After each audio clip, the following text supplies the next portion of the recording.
Good evening, police control room. I'm being assaulted. The police comes to my flat and assault me. Okay. I'm tired of this. What if I assault a policeman? Then you get arrested. To defend myself. What if I get, and I can get it, a revolver? I won't do it, but I could do it, yes? It's an interesting one. This person's contacted the police control room and he's indicated his intentions to obtain a firearm and shoot a police officer. You have to take this thing seriously because the day you don't is the day that it is serious. So we've got our colleagues from the firearms unit here and they're going to give us a hand bringing this person in. Gibraltar, one of Britain's last overseas territories. Over 30,000 people call it home, but millions more visit every year, enjoying a little bit of Britain under the Mediterranean sun. Lying at the very tip of mainland Europe, with a border to Spain in the north, and Morocco just 9 miles south across the water. Gib's 430 customs and police officers are tasked with protecting this critical gateway between Africa and Europe. Tackling everything from smugglers to tourists in trouble, saving lives, enforcing the law, and clamping down on crime. They are the cops on the rock.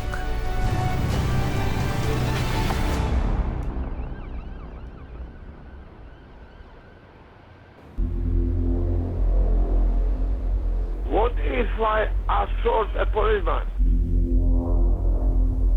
Detective Sergeant Jerry Martinez and his team are reviewing a phone call made to the control room. I could do it, yes? The man is known to police and has committed a string of offences in the past. He is now claiming he has been assaulted by an officer. What if I get a revolver? Many of the officers had dealt with this man before, and although his assault claim will be taken seriously, they can't dismiss his threat to obtain an illegal weapon. When you go up the steps, you go to the end, and there's like a wooden door. No dogs, nobody else in the house with him? No, it was just him. No wife, no kids, nothing like that? No.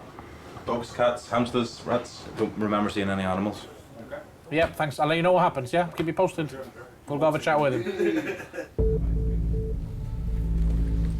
Today, Jerry's team are working closely with the firearms unit, headed up by Arms Officer Mark Diaz.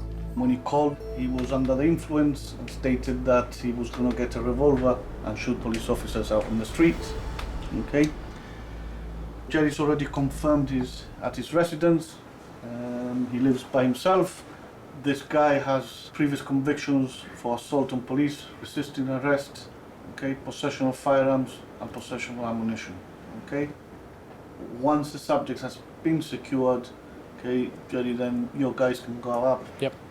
And execute the warrant. Thank you very much. Let's go.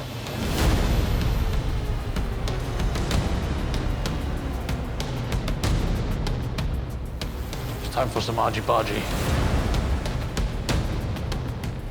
Once you've been doing this job for a number of years, your body doesn't react to adrenaline the same way. So you risk assess, you can't be averse to carrying that risk. It is an inherently risky job. But it doesn't intimidate you or frighten you. It's just part of the job. It's the nature of what we do, and you can't allow fear to influence your decision-making. You have to be professional, and you have to go out and deal with it. If you're not going to do it, somebody else will, so I want to be the one doing it. We're at location. Control, let's proceed with the operation. Copy.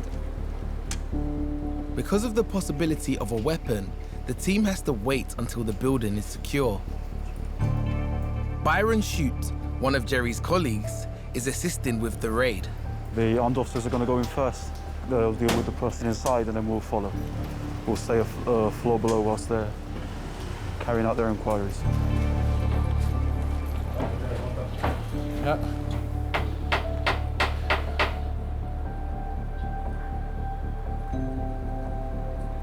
Yeah, go ahead.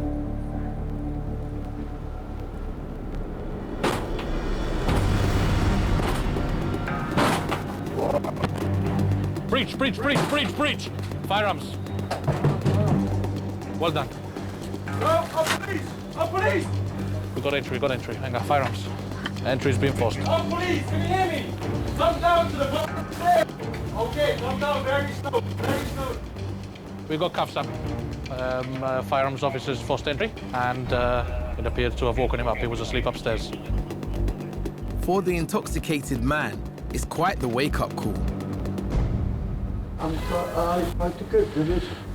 It's a threat. It's a threat to kill. That's the problem with the police control room. It's recorded. So when you call and say you're going to get a gun and shoot coppers, this is the sort of stupid shit that happens, isn't it? Car's outside. Hang on, let's go. Put your head in there. Vete con él, anda.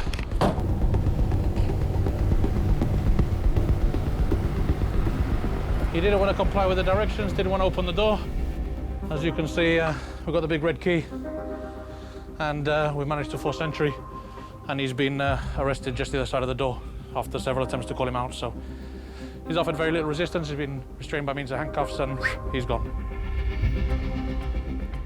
The man, a repeat offender, has secured his property in the event of a raid. Steps have been taken to reinforce and protect the premise. The door, you can see, has been reinforced. Obviously, there's somebody who's had his door put in before, and the door itself has what we call a bash pad on it, which is a metal plate, which is designed to protect against the use of our enforcer specialist equipment. So this is somebody who's prepared for a visit from us and is aware of the tactics that we use, the equipment that we use, and our capabilities, and he's taken steps to protect himself from it. This occasion it hasn't worked. In such a small community, anyone making threats to the police can expect to be made an example of. We're lucky here in Gibraltar. We have the resources to commit to sending a very strong message. This is not acceptable, threatening to kill police officers. So, we don't accept that at all. And we're going to prosecute him for it. He'll have his day in court. No firearms have been found in the search of his flat. It was a team effort today. So, I have taught my guys well. But it hasn't gone completely to plan. Have you got that little monster? It seems the earlier intel wasn't entirely accurate. The man may not have a wife, child, or dog, but he does have a pet, and it's just fled out the door. Let's go find this ferret. Ready? Up. Should see him on the other side now.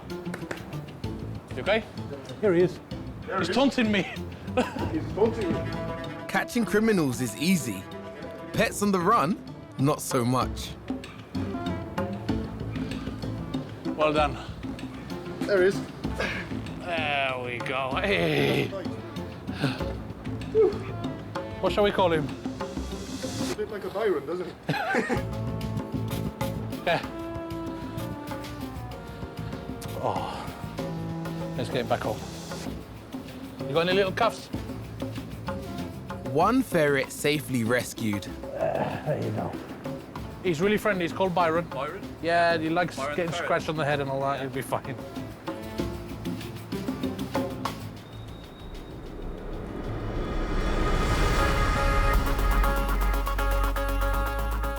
In 2020, over 9,000 vessels passed through Gibraltar's port. The huge volume of cargo they carry provides the perfect hiding place for smugglers to transport illegal substances.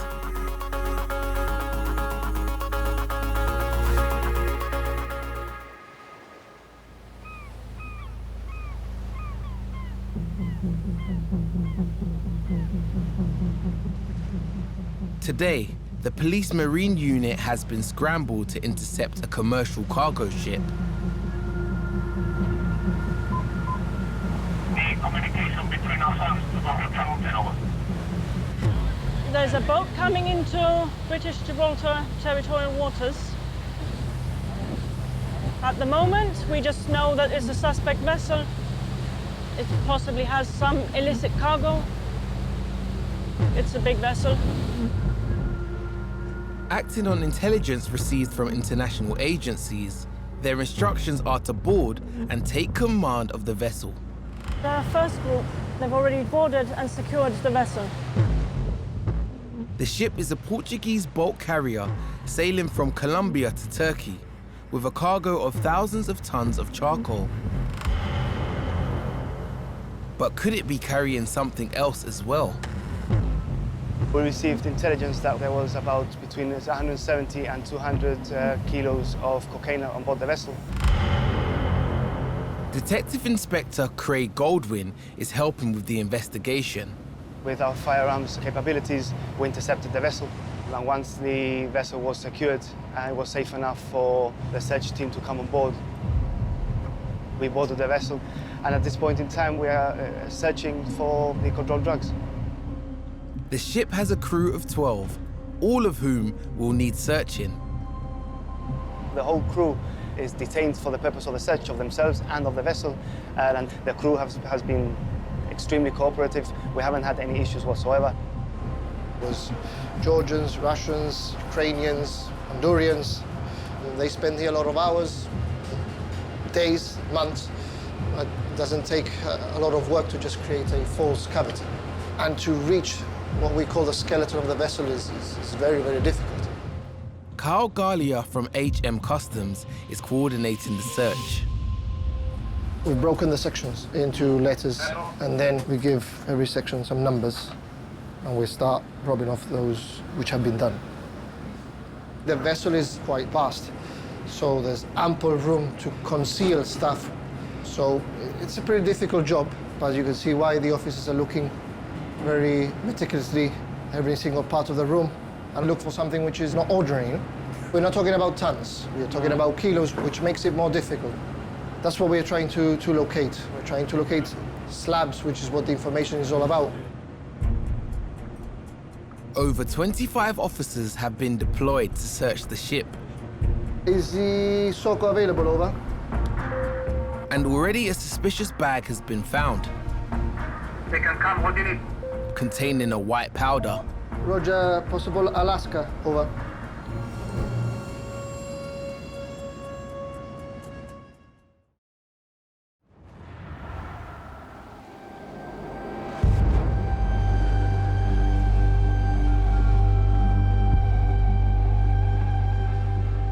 Police and customs officers are searching a cargo vessel believed to be carrying drugs. Boxes have been found containing quantities of a white powder. This is just genuine packaging. Genuine packaging with genuine labeling. However, I would never discard anybody trying to just pull a fast one and just actually put it in a genuine container. The substance is in a washing detergent box, so it could be innocent, but until it is tested by the team, nothing can be ruled out. The packaging of the cocaine is very specific. It usually come in blocks, different colors, etc. The outer packaging, and very well prepared. This seems very loose. And it could be detergent, it could be anything. And you can't completely discard it, unfortunately. If the information is there, you need to act on the information. So you can't discard any avenue. You want to be sure about it.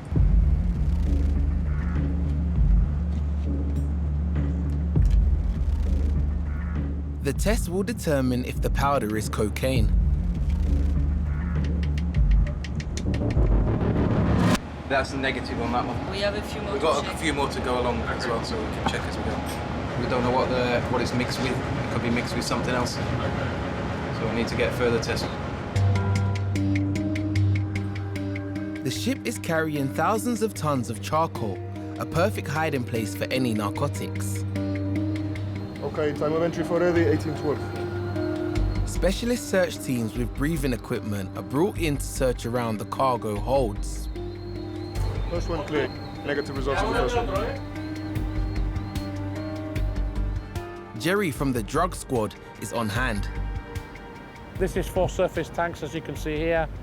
They go all the way down from the surface to the very bottom of the vessel. We're talking about maybe 30, 40 meters in total. And they are full to the brim with charcoal.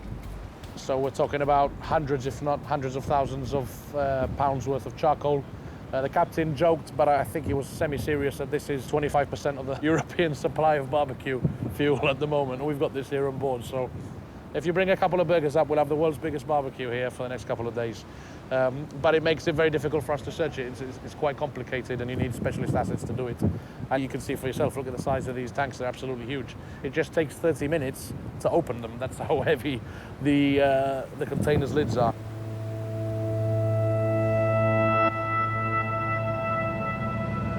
Officers' safety is paramount, so we're trying to find a way on how we can dig into the coal, minimizing the risks to everyone, really. It is a lot of coal, and what we're looking at is possibly 2 or 3 suitcases, so it's going to be a difficult one. And with so much charcoal to check, there isn't the space on shore to unload it. They're going to start with flooding the corners, and once they finish that, we're going to get hold of the grabs, and we're going to start picking up and dropping at different areas to see whether we can get anything over. Yeah, copy. It's a lengthy search, but one that is important to disrupt suspected drug trafficking gangs who go to extreme lengths to hide narcotics. You have Morocco in the north of Africa, which is literally a stone's throw away. And the #1 producer of cannabis resin in the world. You've got Algeciras port behind me, which is one of, if not the largest container ports in Europe. It's the principal entry route for cocaine into Europe, believe it or not. It's now surpassed the ports of Rotterdam and the port of Amsterdam. So I think, unfortunately, Gibraltar has been given a bad reputation because of the fact we are amongst, 2 major players in what is the drugs trafficking game, and it's a global game.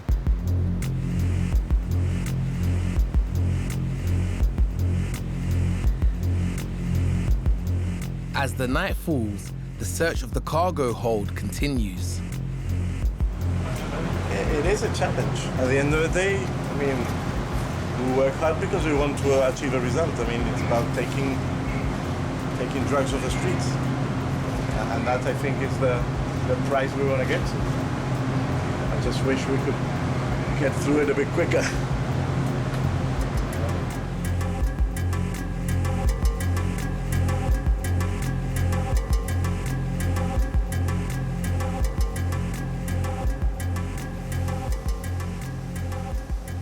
It's 4 a.m, and without the space to fully unload the cargo on land, Negative.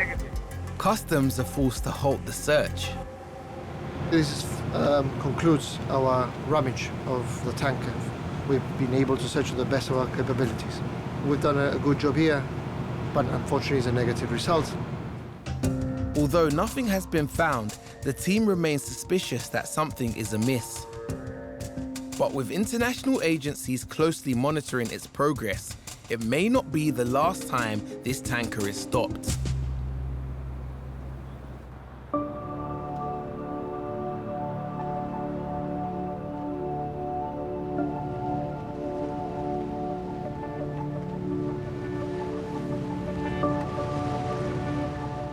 It's the start of a night shift for Gibraltar's Customs Marine Unit.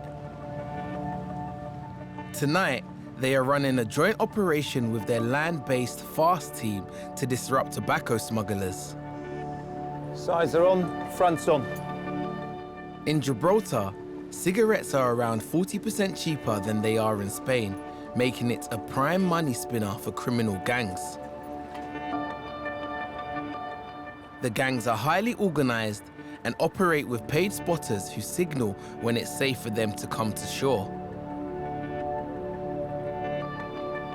Once they start loading the boxes from the car, we're going to try and push everything back into land so that then the land crew will be able to apprehend everything there. The land unit will tackle the accomplices supplying the cigarettes, whilst the sea team, led by Kenny Alvarez, will be using an inflatable speedboat called a rib to go after the smugglers collecting the goods. But the odds aren't always in the customs' favor. They outmaneuver us all the time. But with this white rib, we have a 360 visual, So we can actually see where they are at all times, and we don't have any blind spots. And that means that either we can try and get a little bit closer or let them go if we see that they are in any danger, or potentially they are heading towards danger because they're trying to flee at all costs. We don't want to hurt or injure anyone.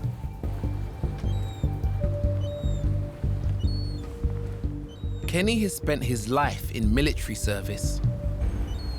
I've been in the Marine unit for about 5.5 years, going on to 6. Before that, I was in a different set of uniform, and I did 26 to 27 years of military service. I am the sort of person that I like wearing uniform, and I was indoctrinated for the last 27 years with military rules.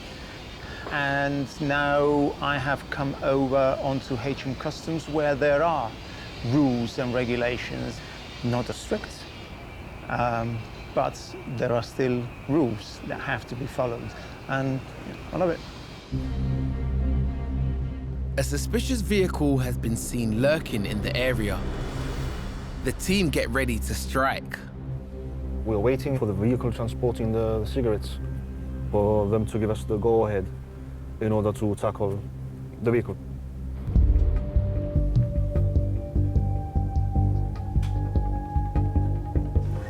All stations from Baka in position. Are we ready? This is now just a waiting game. The ambush is set. You just need to now wait and be lucky. Stay in position. Stay in position.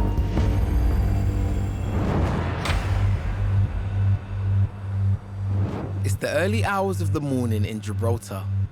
At the wharf, the land and sea teams are on an operation to intercept tobacco smugglers. We're waiting for them.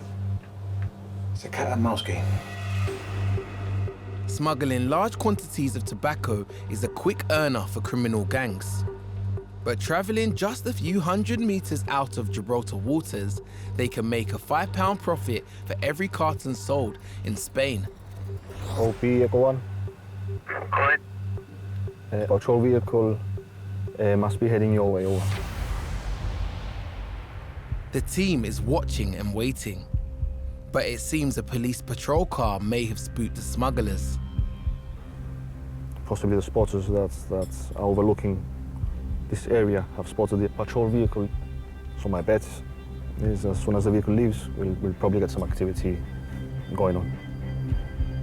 The police went on patrol, so everything went very quiet. The police has now left the area, and we can already start hearing pateras coming into the, little ribs coming into the area. Stay in position. Stay in position. There's only one patera, so don't move forward. Just one little vessel now approaching the rocks, or on the rocks now. So we're just going to wait and see what's happened, or the OP is going to wait and see what happens, and he will then direct us accordingly. Getting ready for a standby, correct? Mike Bravo, 1 heading in at the moment, over. And apparently there seems to be some spotters. They could potentially see where our knock vehicle may be exiting, so it might compromise. So the timing needs to be very effective, and it's going to be crucial in order for this operation to be successful. So now we're just having a look, see if we can confirm any sightings of it. Stand by. We're about to go. X5 Rock, waiting for vehicle. Waiting for vehicle.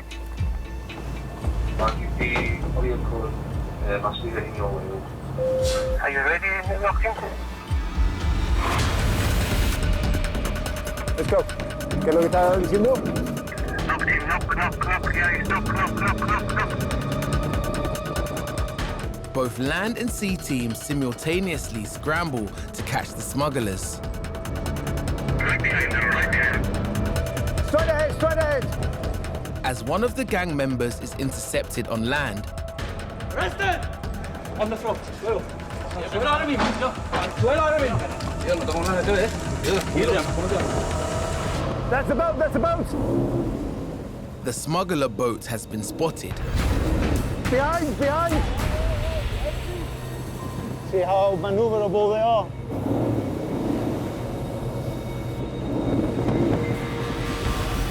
Behind. It's coming this side.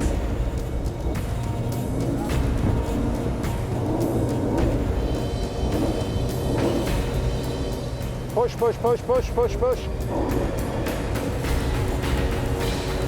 If he's not careful, his engine is going to hit the rocks. The boat has fled back towards Spain empty-handed. But with one arrest on land and no one injured, it's still a good result. Main thing there was a preservation of life. The rib was empty anyway. And now we'll see if the tobacco is on land. No son mis cajas, brother. No, okay. Bajo yo quiero entrar. No run the rest, no, you're detained, okay? No, porque no son mis cajas. Basically, the operation has been a success. We've managed to apprehend the driver of the vehicle, and the detainee has been arrested for possession of a commercial quantity of tobacco and unlawful transportation of a commercial quantity of tobacco. Back at base, the team can now assess the haul. We've been able to seize 36 half boxes, totaling to 180,000 cigarettes. Roughly, it's normally a grand per box for 50 cartons. So roughly 18,000 pounds. So I think it's been a very successful operation. Yeah.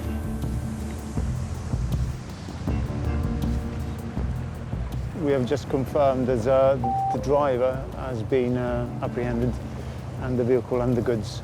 So, yeah, overall, not a bad effort for tonight.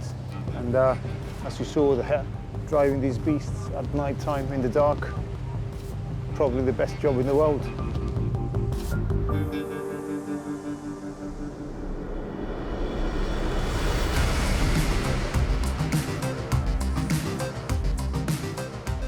It's not just criminal gangs on the police's radar.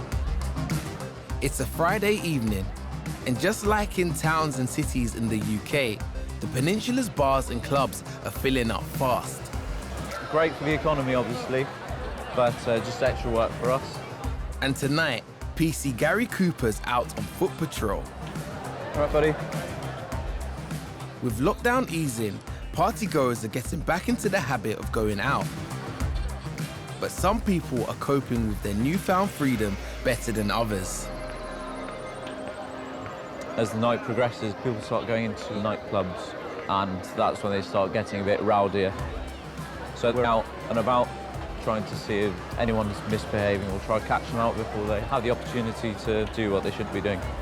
People start ordering shots. That tends to be when the night goes downhill. As closing time approaches, partygoers spill out onto the streets, throwing up a host of challenges for the police.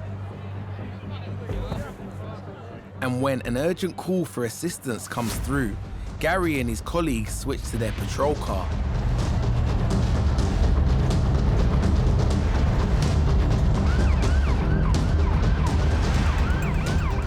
Got a fight going on just at the top of this road. Oh, you should be there in about 10 seconds.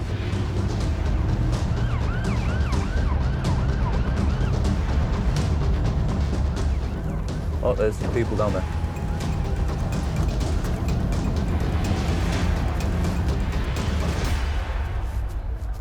You all right, guys? What's going on? Guys, they're just beating the shit out of me, bro. This guy in his boxers came, grabbed one of our guys, pulled him along, saying he was involved in some crap. I have no idea what it was. I've just been beating the shit out And of so he... Okay, mate, calm down. Okay, let's go sit on the bench.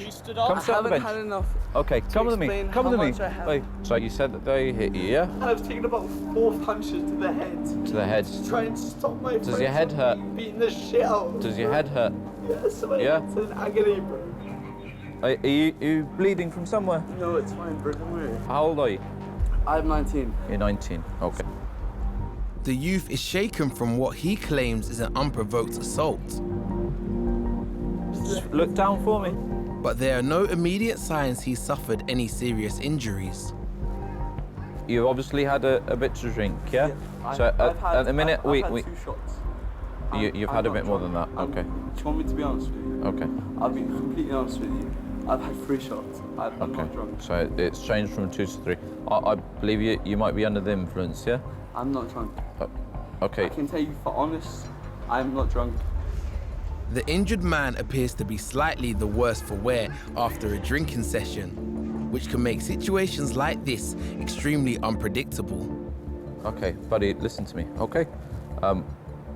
I don't believe that you're in a fit state to provide a statement now, so what we'll do is we'll get your details, one of the officers will get your details, and we'll arrange for you to come and give a statement, yeah? Come on, go up to the van. They're just completely ignoring people aren't being groups, okay? Oi, come here. Come here. Get this way. Stay there. Meanwhile, officers are questioning another man who the youths claim attacked them. That one there, you see the shots. He was the one who grabbed our mate. Yeah. I didn't see the full thing. He grabbed our mate by the shorts, started dragging him up this hill. Yeah. So our mate, he tried to stop the thing. He got slammed on the floor. Right. So By that bloke? By that bloke, yeah. Okay. So I tried to stop. Eventually, guy just stopped and carried on walking. But, Okay. he was So doing apparently no that bloke in the shorts has smashed him into the ground. Gary radios through an update to the station.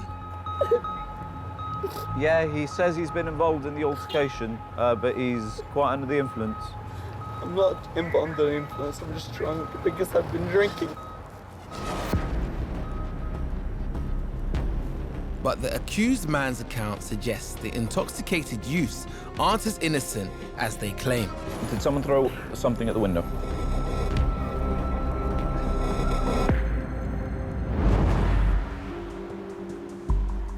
PC Gary Cooper is dealing with an intoxicated youth who claims he's just been assaulted.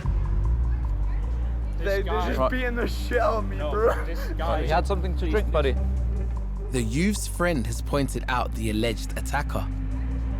That one there, you see the shots. He was the one who grabbed our mate. Yeah. He grabbed our mate by the shorts, started dragging him up this hill. But the man accused of the attack has told the police it was the youths who started the trouble by smashing a window in the building where he lives. They've smashed that window. Okay. So basically what he stated to me, he came down, they were there, he obviously told them to come over because what they'd done. Yeah. And then as they were coming over, with one of them, this guy punched him from behind.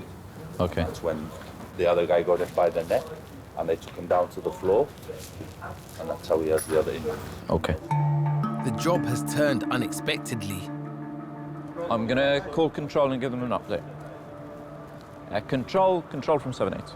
Apparently someone's thrown something at the window. The guy's come out, he's confronted them, he's been jumped by a bunch of kids. He's got an achy knee by the looks of it. What a mess. The man with the broken window doesn't want to give a statement. With no one seriously injured, the best course of action for Gary is to take the youth home to sleep it off. Time to go home, venga. It's one of those jobs, you turn up and you don't know what you're gonna get. And when we got there, I think we were flooded with information, a lot of useless information, but information nonetheless, and trying to process all of that and trying to find out who's at fault there was a bit of a cluster. But it's the nature of the beast. You never know what you're gonna get. I think that's why I love this job so much.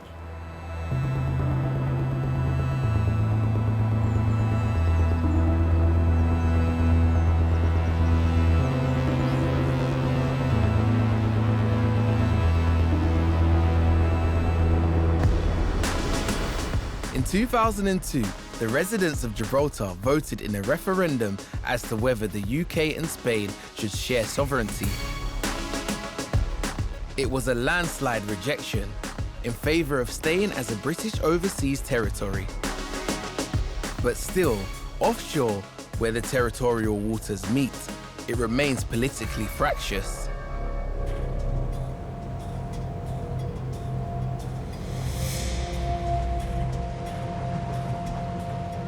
Just straight ahead of us, you have the limits of our waters. That sort of quite rusty and derelict fence line that goes all the way into the water. Customs Officer Kenny is back out patrolling Gibraltar's waters. From there onwards, the Spanish mainland starts. The frontier extends into the sea, acting as a boundary between Gibraltar and Spain. For this kind of job, you need a cool, calm sort of demeanor. You need to know your laws, and preservation of life is paramount. Particularly when you are on these vessels that travel at high speed, and it's not the sort of thing that you slam on the anchors, put your brakes on, and the thing stops. It just doesn't do that. But even today, in the quiet-looking waters, We currently have Spanish warship, about 7-1 in Gulf 6, heading northeast. Copy. things can escalate very quickly. A Spanish warship has encroached on Gibraltar waters. The Royal Navy will be deploying the RIB or the larger vessel to shadow it out of waters.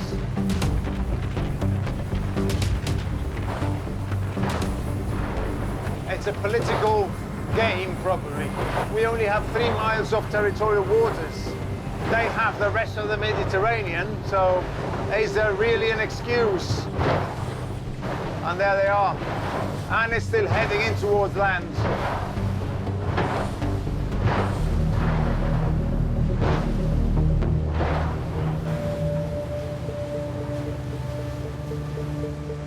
Foreign vessels sailing through Gib's territorial waters can't be ignored. The Spanish do not recognize our territorial waters. And there we have the Royal Navy with one of our local patrol boats.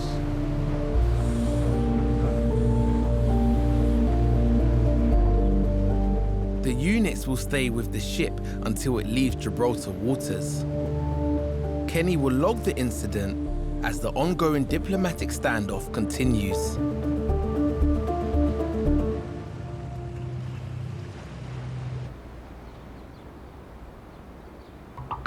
It's been 2 weeks since the police marine unit intercepted a commercial bulk tanker, believing it to be carrying drugs. After being searched by police and customs officers, no drugs were found. No, negative. And the boat was allowed to continue on its way to Turkey. But Jerry has been contacted by his Turkish counterparts who, following intel and a report from Gibraltar, also decided to search the ship. So what we've got here is a media article from Turkey. It's been sent to us regarding the bulk carrier which we intercepted in Gibraltar waters. It turns out the Turkish authorities did stop the vessel and they found just short of 6 kilos of cocaine on board. So if you can look at the plans from above here, you can see the 4 surface tanks. I'm told the drugs were in the bottom of the surface tank. And if you look at the images here, you can see the tanks actually are, the whole depth of the ship. And I'm told the drugs were found at the base of a hatch in the second tank. While it's a frustrating result, for a ship of that size, the resources in Gibraltar aren't as deep as those in Turkey. They were able to bring all the crew ashore, and they were able to search the vessel slow time. They were able to take all the charcoal out, a couple of 1,000 tons of charcoal. We just have nowhere to put it here in Gibraltar. It's quite small, so Turkey, they've been able to do that, and it's taken them 5 days, whereas we had limited resources. Think about the amount of cargo, think about the size of some of these bulk carriers. It's very easy to conceal a couple of kilos of cocaine all the way up to tons of it on the larger vessels. Thanks to the intelligence shared by the Royal Gibraltar Police and customs officers, the Turkish authorities were able to conduct a longer search. I'm just glad that they acted upon the information and they found it, and I'm glad that those drugs have been taken off the streets. But criminal gangs are getting more sophisticated. We have seen things like parasite devices. This is a typical parasite device which was recovered from the hull of a tanker out in the bay, where nobody on board is aware of the fact that the vessel has been used to carry cocaine. We'll have a small torpedo type device which is welded to the bottom of the ship, and it pulls into port somewhere. A diver will go down and remove the parasite device. And nobody on board knows, unless you have divers and you know specifically that there's a device there. it's almost impossible to detect. So people are getting smarter and smarter to it. They know our capabilities, they know how we work, and they're always trying to work to defeat that. And in comparison, we're always trying to work to improve our methods. I don't believe Gibraltar has a drug problem in the sense that people generally ask in the classical sense. Because of where we are in the world, we are amongst a lot of smuggling routes. Now Gibraltar is very rarely the target of that cargo. It's into Europe, north into France usually, sometimes even as far as the UK. So we are trying to play a big part in the fight against it. Even though we're only tiny, we're still trying to play a big part and just say to these people in the region, don't come here because it's not a safe place for you to operate as criminals. We're going to do everything we can to prevent that from happening.